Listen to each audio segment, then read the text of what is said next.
Hello, Facebook. Welcome to the Go Big with Leanne show, where we believe in empowerment through connection. And so I'm excited to have Suzie DeVaughn back with me. She's my regular guest now, once a month, at least for now.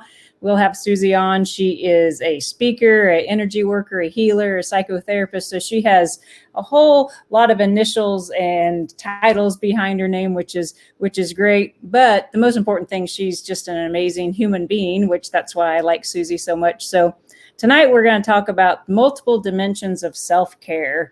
And if you're, females out there in the crowd, you may not even know what self-care is about anymore, because you might have forgotten about yourself, or even the guys out there. Maybe guys are worse than women. I'm not sure. But Suzie, I'll turn it over to you if you want to add any introduction to yourself of what you do for a living, what you love. Before we dive into the topic, I'll let you take over and do a short intro. Okay, sounds good. Well, you, I think, introduced me very kindly. Thank you. So I will just say I am the owner of Self-Care Specialists and also a Blossoming Heart Center. And this topic is near and dear to my heart. Obviously, I named a business after it, Self-Care Specialists, in 2013. And I went through a health crisis. About 25 years ago, I was exposed to dangerous levels of arsenic and got the toxins out of my body and the damage that it caused through self-care. So self-care truly saved my life, and it's amazing how that experience translated into me fulfilling a life purpose and speaking and helping people with coaching and with therapy and with energy healing. All of those are self-care. So what is self-care? A lot of times people, when I first started the business in 2013, people did not know what self-care meant. I mean, 2013 isn't that long ago. And self-care is any activity that you do for yourself to help maintain or to increase your wellness. And so now self-care is a term that is becoming very popular. I had no idea back when I started Self-Care Specialist that it would be popular, but it is. And so now you'll hear self-care is in like lipstick commercials and soap commercials, and I'll get things in my email like I got something from a place where, the masks were self-care, and then even Victoria's Secret is calling it self-care now.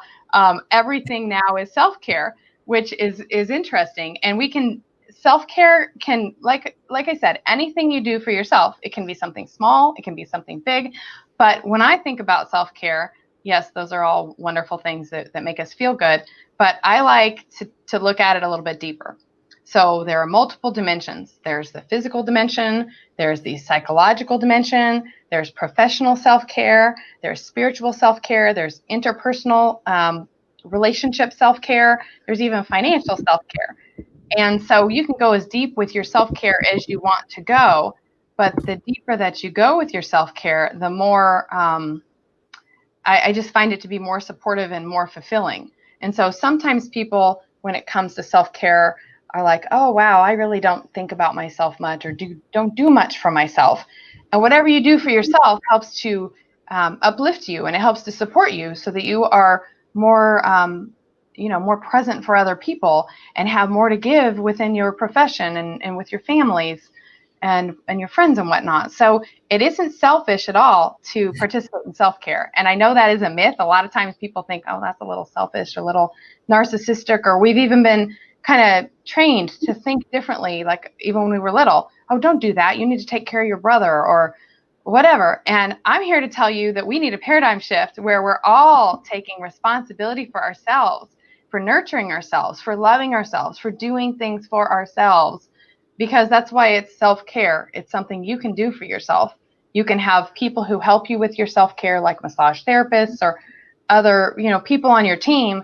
But ultimately, you're responsible for you, and you have to kind of have a connection with yourself and have an understanding of when you need to do something for you, when you need some nurturing, and how you're going to get it, whether you do that with yourself or with, other professionals or people that support you.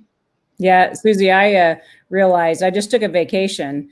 And when I got there, I realized I had no idea how bad I needed this vacation. And, I'm one of those that I don't like to have other people cover my job or do my responsibilities or anything. So I decided that my best self-care was to go ahead and take the vacation, but I was going to take my computer. I can check my emails while I'm drinking my coffee, so I did a little compromise. But now I realize I'm like, I think it's a good idea to take some time off from work, even once a quarter, because it'd been a couple of years since I'd taken any time off from work. And I usually only take like 1 or 2 days off. So for me, it was just having that awareness. I really wasn't aware how bad I needed some time off from work until I stepped out of it. So, and I'm pretty self-aware, and I do a lot of self-care, exercising, meditation and things, but sometimes you have to pull yourself completely out of the situation to realize like, oh yeah, I was getting a little short with coworkers and things. And that's a sign that if you're feeling, for me, it was a sign of if I was feeling a little more wound up than normal, then it might be a time for a little break or self-care. Yeah, absolutely. And there are lots of ways that you can do self-care. So I encourage you to do things for yourself every single day. And so even, taking time out during the day, taking a break during the day to lie on the floor and do the corpse pose and breathe, or even when you're at work, walking down the hall, stepping outside, doing things at night to wind down before you go to bed, and having, I have like something that I do for myself each week. That I do things for myself every day, but I also have things like, okay, I'm going to do some kind of a thing for myself each week that's special. Like 1 week it's a massage, and today I did the crystal light therapy bed, and or it might be I'm going to go hike all day. But I always try to do something that is substantially rejuvenating, and then of course do the things with myself every day, like eat good food, get enough rest, drink enough water. I mean, it's just something you can do anywhere, anytime. I mean, you've really got to take the breaks. Even when I go on a road trip or something, like I remember one time driving to Dallas for a training. And so my self-care was, well, I'm going to stop, and my dinner was a good salad.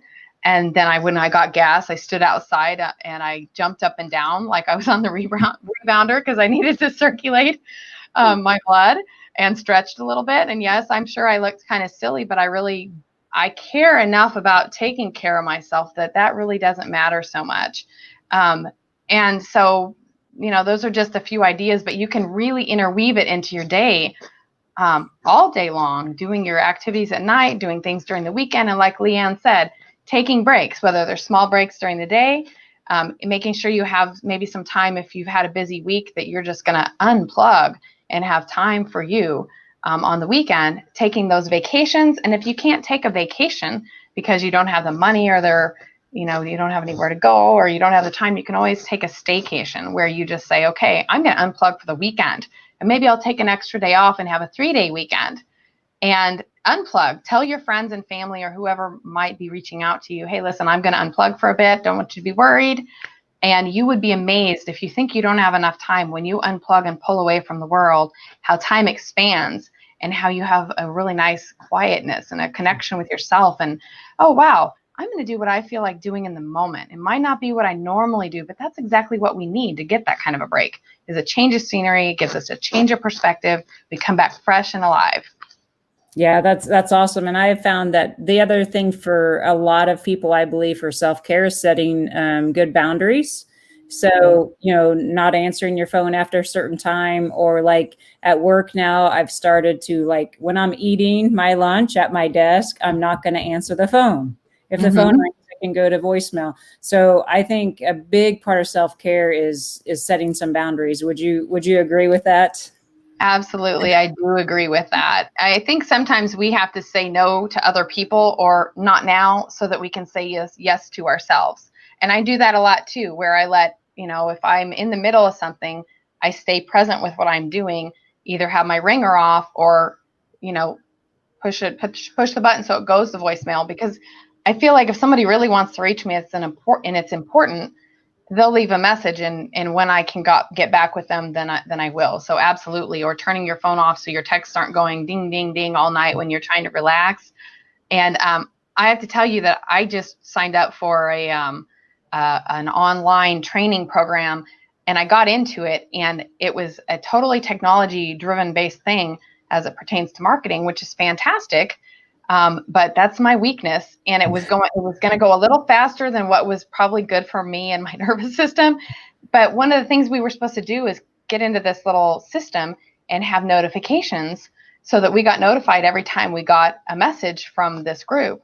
And for right away, I thought, I guess I'm breaking the rule, because I'm not going to be doing that and getting ding, ding, ding all day long.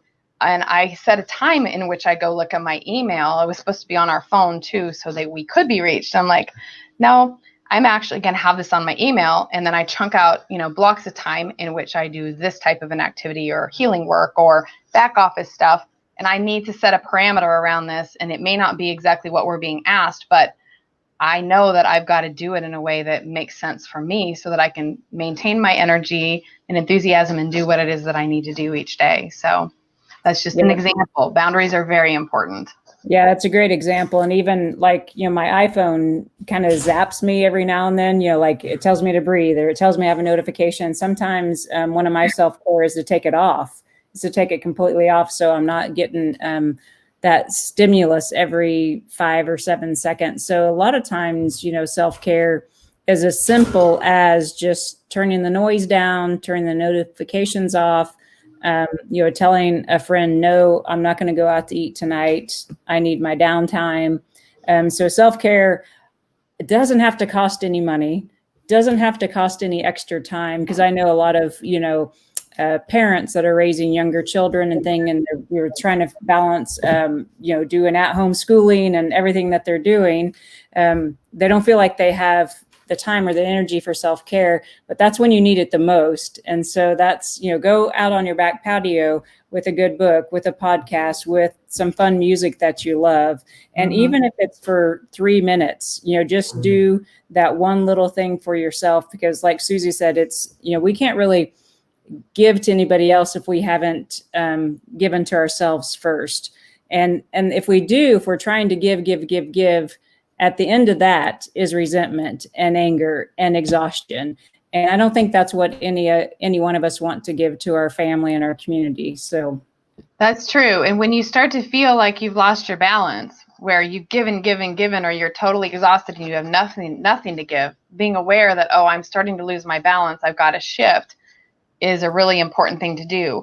And this week, I will tell you, this week has been like the ultimate example for me of self-care, in that I started to lose my balance. I just finished, sent off my book on Tuesday to the publishing company, started that program the very same day, had some other kind of big things happen, and realized I felt kind of short, like my dogs were annoying me when they would make noise.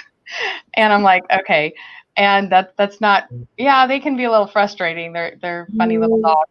But, I just didn't feel like myself. And so even though I had some deadlines, I was supposed to meet with this new program, I said, listen, I just finished writing a book and we started the same day. And I know that this is what we're supposed to do, but I'm going to take a couple of days for me and unplug. And I'm not going to do this homework until I can regroup. And that's a boundary, but it's also self-care. And then, of course, did some other things for myself, which meant slow down my schedule, slow down my time a little bit, take some walks, take a nap, take a bath, go do the crystal light therapy bed, whatever it is that I needed, because I knew I needed rejuvenation and I should not go forward. The things I had to get done got done, but I knew that I shouldn't go forward and just be all yang, go, gangbuster energy when I was depleted, because I would end up burning myself out. Yeah, because I don't mean to talk about myself a lot here, but this was I think those, for me. Yeah, those are great examples. And I think, I'll speak for myself, that a lot of times I think the world is going to stop spinning if I stop. That is not true. That's my ego trying to tell me that I am so important that I can't take a break. So, and I know if I'm thinking that others are thinking that as well. So it is okay for friends, family, work, to have to wait 30 minutes or an hour or whatever it is. I mean, of course we have deadlines and things that we need to take care of. But for myself, I'm very type A. So I'm like, I have to get done. I have to respond to this. No, I don't. It will be fine. And so that's been one of my biggest things for self-care, is just realizing that I don't have to be right on target for everybody right at that very moment. Yes, exactly. And really all we have on this earthly plane is time. I know we a lot of times think we don't have enough time. Well, we all have the same days in a week. We all have the same days in a year. And it's how we choose to spend our time, how we prioritize it. And I really, the self-care, I can't emphasize enough, it should be of the utmost importance. And especially in this day and age with what's going on right now. Because when we do those things to keep ourselves healthy and strong, it increases our immune system. And of course, we want that, that's a really important thing right now, too. So, self care is really a foundation. It's the necessary foundation to build our lives upon. And I think one of the things that this time period is teaching us is what's important in life. And I think it's going to be driven home more and more. I remember going to the grocery store when COVID first started, and people were, kind of scurrying around like squirrels gathering nuts, and buying toilet paper and stocking up. And I would see carts full of pop and carts full of popsicles and stocking up on those really important things while I was running around getting echinacea and getting some ginseng and getting some ginger and loading up on the superfoods. And to each his own. I mean, it's whatever you choose to do, because treats are nice too. But every bite we eat matters. It affects our blood sugar. It affects our energy. And so that would be a great place to focus.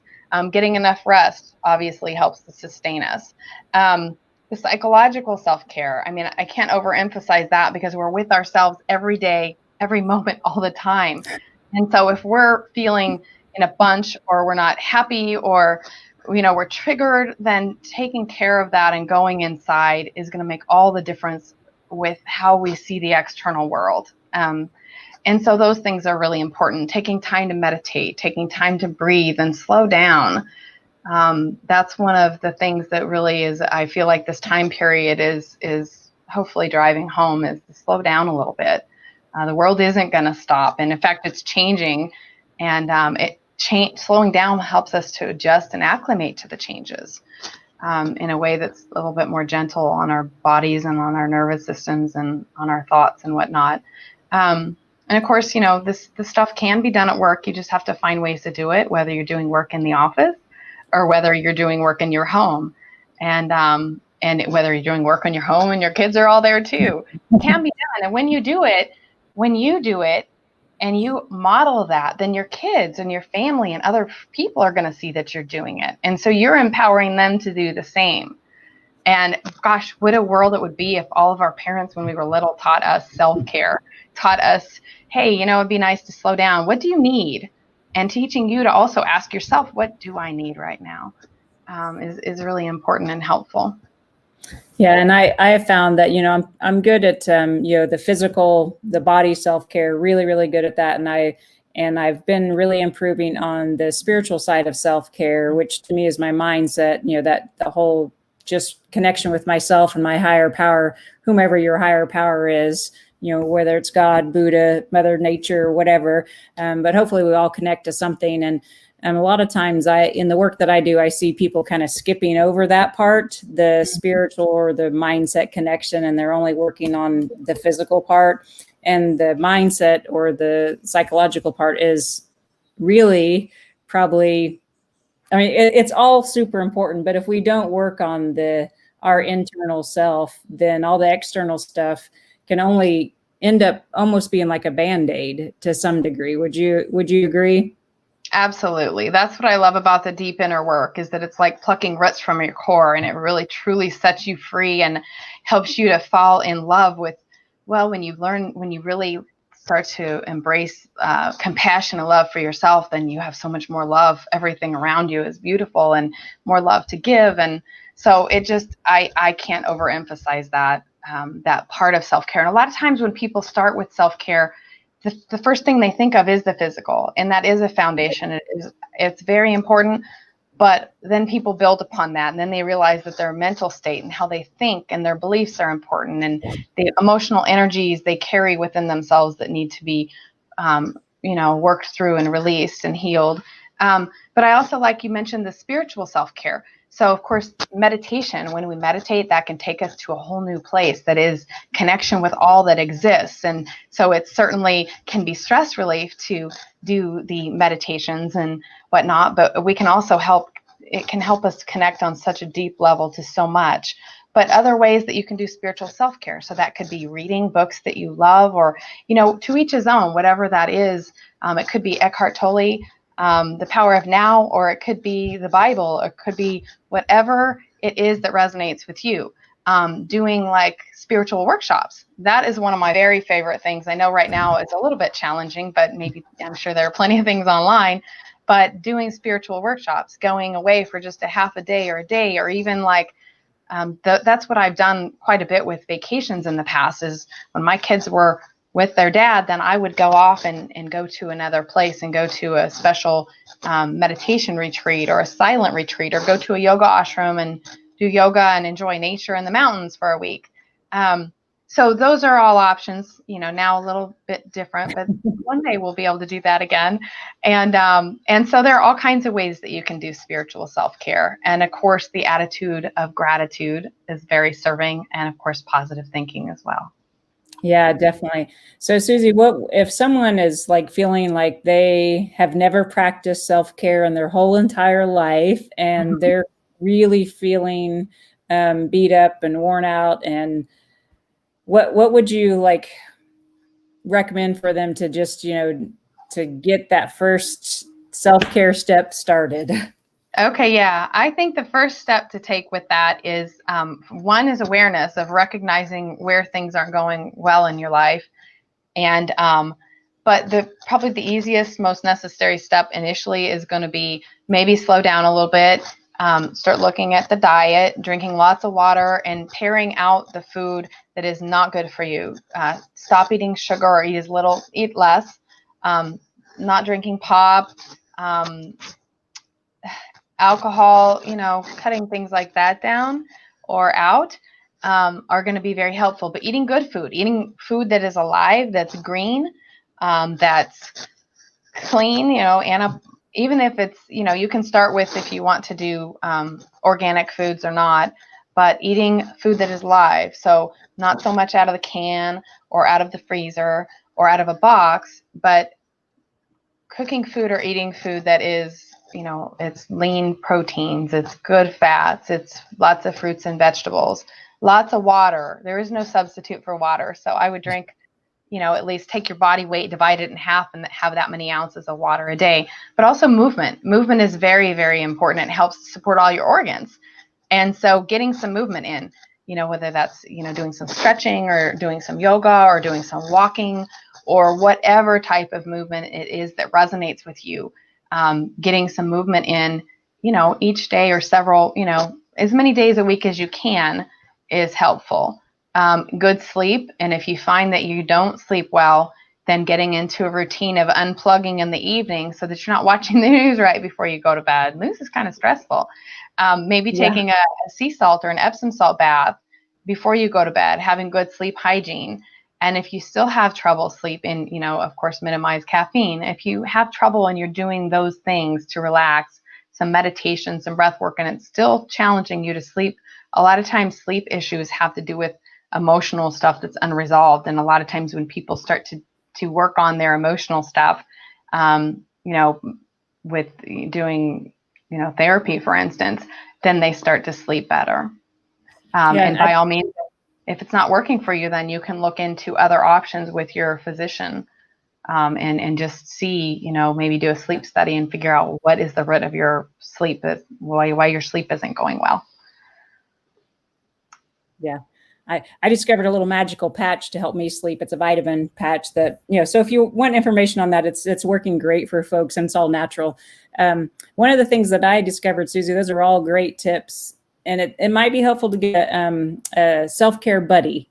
So maybe a friend that isn't that great at self-care either, and you guys can commit to each other that, okay, every day, and make it, and maybe even, kind of gamify it and say, okay, today we're going to move our body, for self-care for 10 minutes. And tomorrow we're going to buy a new vegetable at the store. And the next day we're going to, find a free video on YouTube. Maybe I should come up with a 30-day self-care calendar and I can give it to everybody. But just, make it fun. Don't, self-care shouldn't be stressful, and it shouldn't be about, what I see a lot of people doing for self-care is just going shopping, buying themselves new things. And, that's okay to do, but you want to incorporate all these other things in there. So, and if you can't find a self-care buddy, I'd be happy to be your self-care buddy.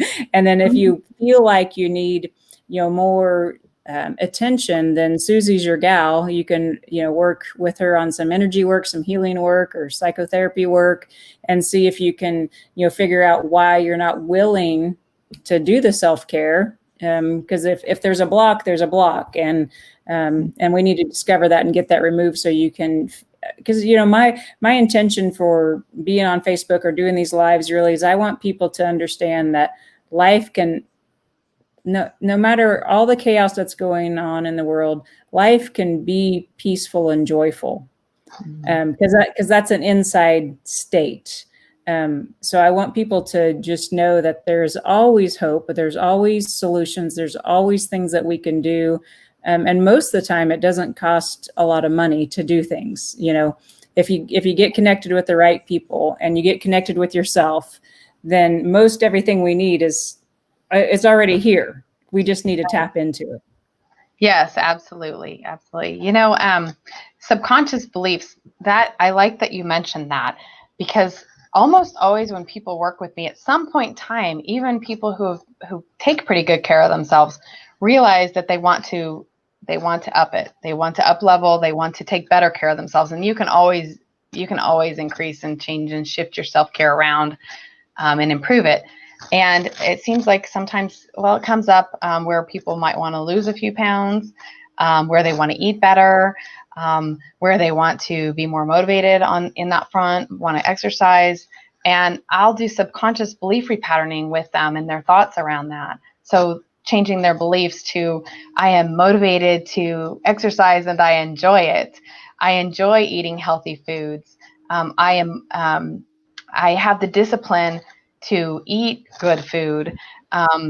Whatever it is, I sleep deeply and peacefully each night. Those are some of the subconscious beliefs that I help people to repattern. And then I have many people who have released weight after we did that and have shifted their diet. And they still have to do the work. There is no substitute for doing the work and taking action, but doing that little tweak.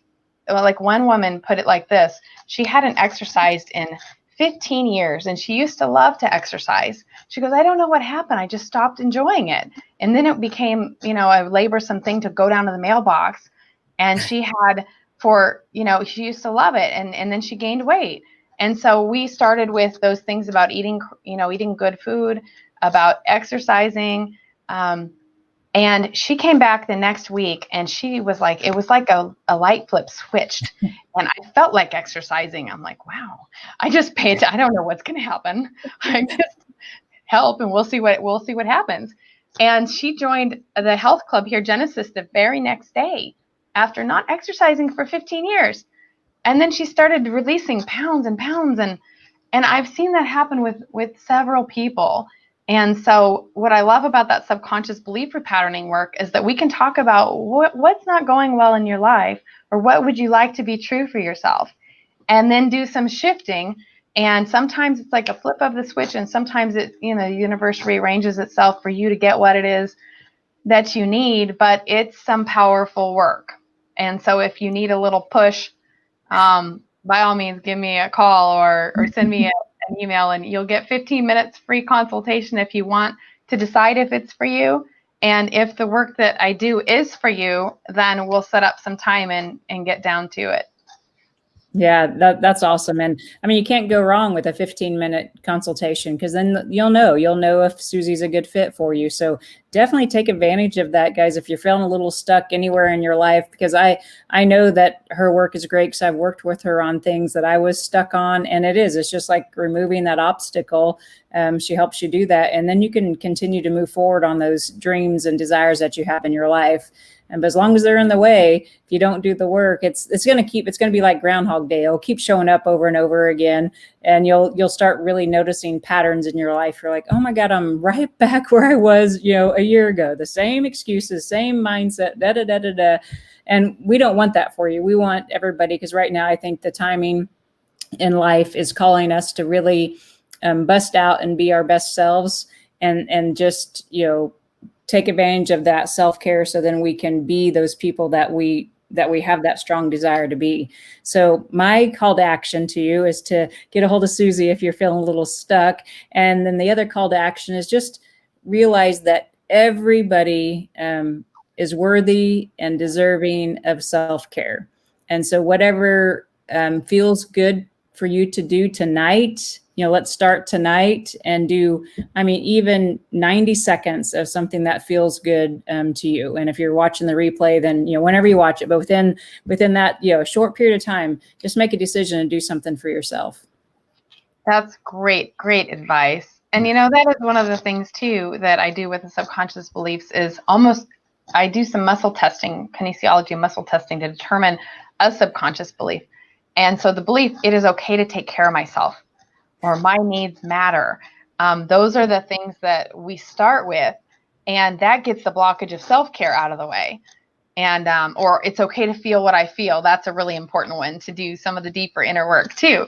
Right. And so really, that's really great advice. And do things for yourself, not just once a day, but all day, like off and on, or through the day. I highly encourage that, because there's enough time for you too, and you do deserve it. And that's one of the things too, is doing that work with deservability. I deserve to be healthy. I deserve to feel good. I deserve this. I deserve financial abundance. That deserve word is really powerful when doing subconscious beliefs. And if that triggers you by any means, because it does trigger a lot of people, then that's a really good indication that that'd be a great area for you to do some work with, is in that area of deservability. Yeah, because I think a lot of times we feel like if we're getting it, then we're taking away from someone else, which is absolutely not true. But that's probably a topic for a whole nother night. So we will not dive into that. But Suzie, thanks again for bringing your expertise to the Go Big with Leanne show. And audience, thanks for being here. And we will be back. Suzie will be back again in September. We haven't set the date yet, but I'll make sure everybody knows. And I think we're going to talk about meditation. Is that our next topic? Yeah. We're going to talk about how to begin a mindfulness meditation practice. And so there will be all types of tips and examples, and hopefully give you some inspiration to get it started, because it is the most worthwhile thing, and it's not as difficult as you might think. Yes, agree. And it is one of the best things you can do for yourself. So everyone, take care, do that self-care tonight, and we will be back. All right. Bye-bye. Bye. Take care of yourselves.